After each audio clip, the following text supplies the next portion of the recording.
Guys, welcome back to my YouTube channel. So our topic for today is Introduction to Exponential Functions. An exponential function is written as f of x is equal to a to the x, where a as the base is greater than 0 and x is the exponent. So keep in mind that the domain of an exponential function contains all real numbers because we can use all the values of x to substitute and palaging may value of y dyan. However, if f of x is equal to a to the x where a is greater than 0, then the range indicates that y is greater than 0. If f of x is equal to negative a to the x where a is greater than 0, then the range indicates that y is less than 0. So keep in mind that this is also known as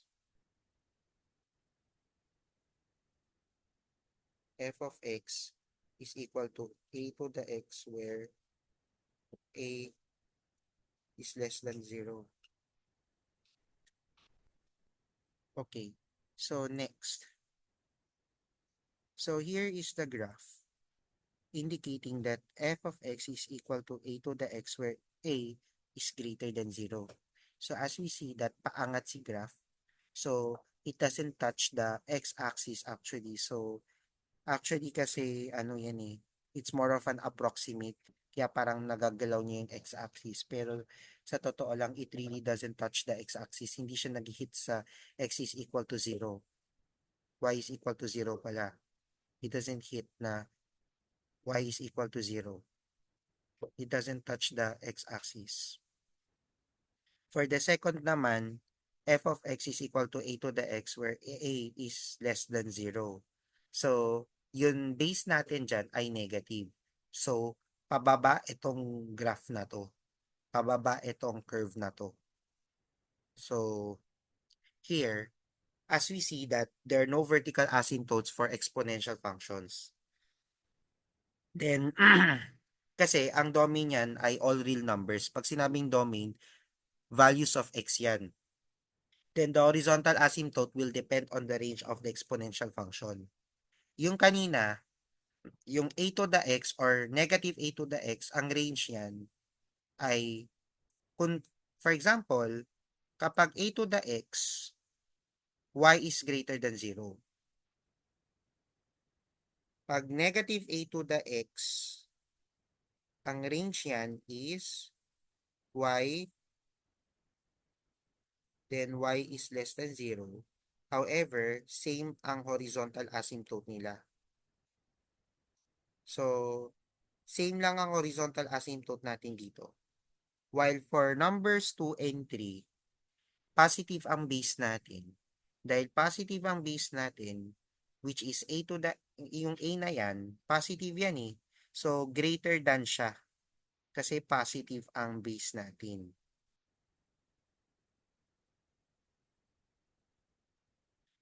Sa numbers 4 to 5 naman, negative ang base natin. So, ang mangyayari dyan, dahil pababa ang graph, ang range yan ay less than. Okay. Yung sa a to the x minus b, ang horizontal asymptote niyan ay y equals negative b. Sa a to the x plus b, ang horizontal asymptote niyan is y equals b. So yung mga nakabilog dyan ng blue, yun ang horizontal asymptote natin. Okay? So, doon magbe-base ang horizontal asymptote sa range actually. Pero yung inequality sign ng range ay nakabase kung positive or negative ang base natin. So keep in mind that the base is a in these functions shown. Okay? So now we're going to the move to the next slide. Okay, so I'm going to clean this up. I'm going to use this color again. So eto class, para hindi tayo malito, yung f of negative 1 natin is 2 raised to the power of negative 1 minus 4 minus 1. Tapos, kung negative 1 minus 4 is negative 5 minus 1. Tapos magre-reciprocate tayo since the exponent is negative. So we're going to reciprocate.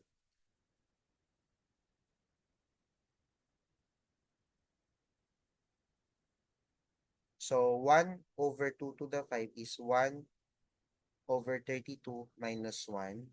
So paano tayo mag-subtract niyan?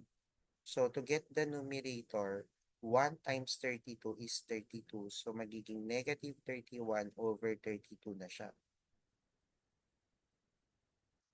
Tapos yung f of 2 natin is 2 raised to the power of 2 minus 4 minus 1. So we're going to solve for the exponent first. So we're going to reciprocate because the exponent is negative.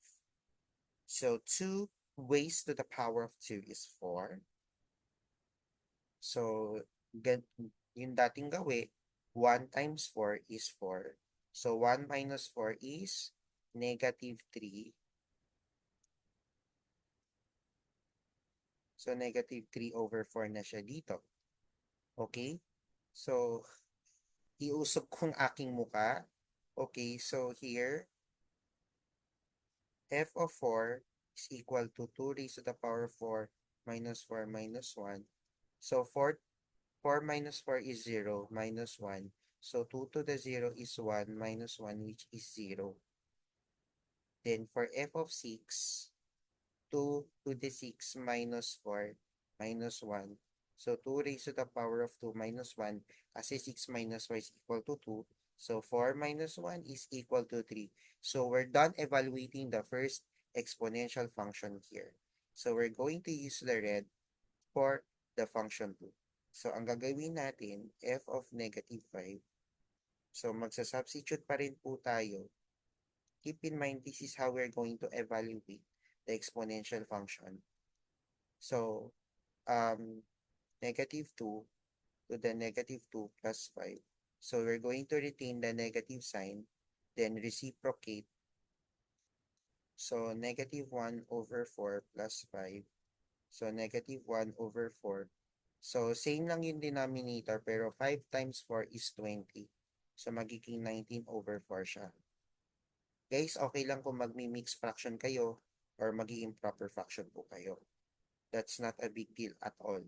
So, negative 2, then negative 3 plus 3 plus 5. Tapos, negative 3 plus 3 is 0 plus 5. So, magiging, yung 2 to the 0 is 1. So, negative 1 plus 5 is 4. Oh. Tapos, yung f to the 0 natin, negative 2, then 0 plus 3 plus 5. So, negative 2 to the 3 plus 5. So, magiging negative 8 plus 5. So, magiging negative 3. As we see, na bumababa ang graph natin. Kasi negative ang base natin. So, negative 1, then 1 plus 2 plus 5. So, negative 2. 1 plus 2 is 3, then plus 5. Oops, sorry. So, 1 plus 3 is 4. Okay. So, 1 plus 3 is 4 plus 5. So, pag sinabing negative 2 raised to the power 4 is negative 16 plus 5. So, magiging negative 11. So, as we see na bumababa ang graph if the base is negative. But if the base is positive, then the values of y increase. So, using my favorite color which is blue, so the range is y is greater than negative 1 and the horizontal asymptote is y is equal to negative 1. Okay. For this function, okay, the range is, since the base is negative, less than 5 is the range. Then for the horizontal asymptote, y is equal to 5. That is how we evaluate the exponential functions and finding as well with the horizontal asymptote and the range. So we're going to the next slide. Hindi ko muna ito buburahin dahil remembrance, pero clean this up para isang salpak na. Okay, so now we're going to solve for this. So, f of -4, ayan, same procedure.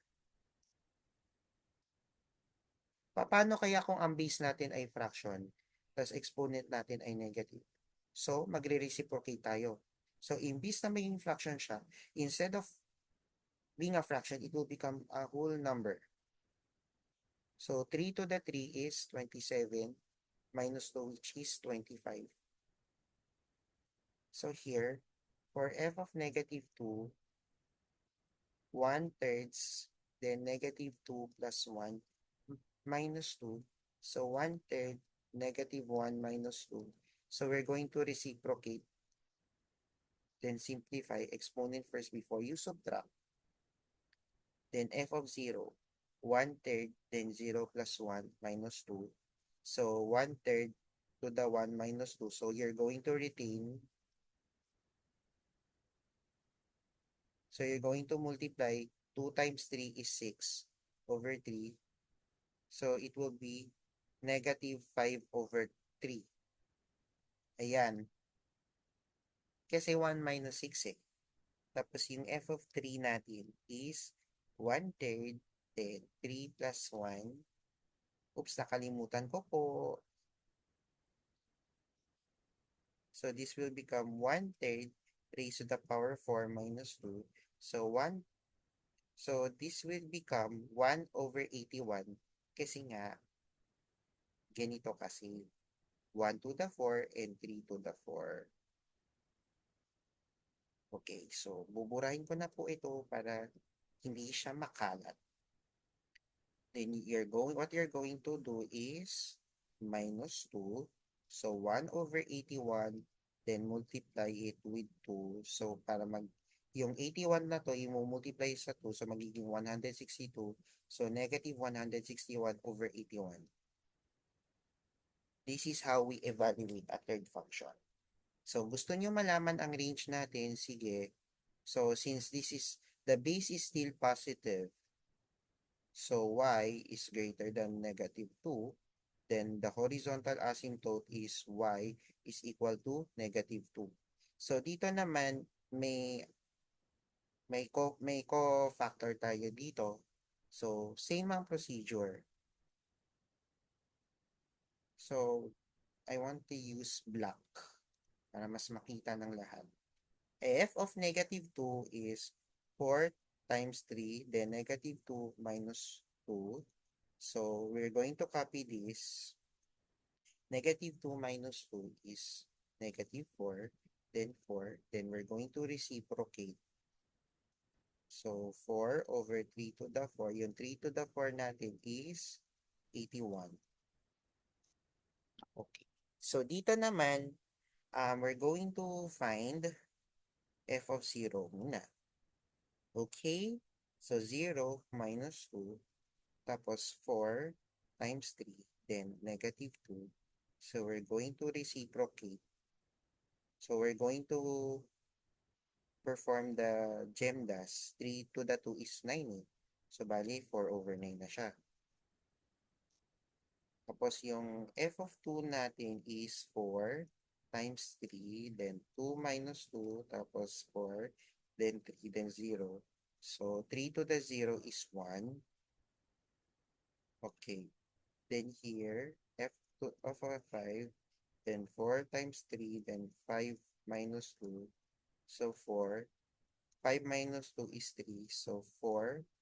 Then 3 to the 3 is 27.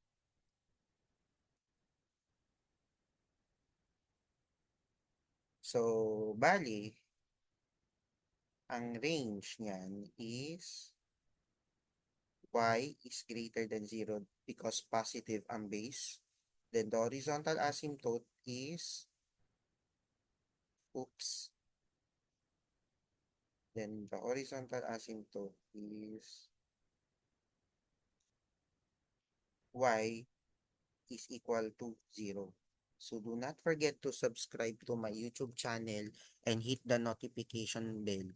So thank you, maraming salamat, and God bless you.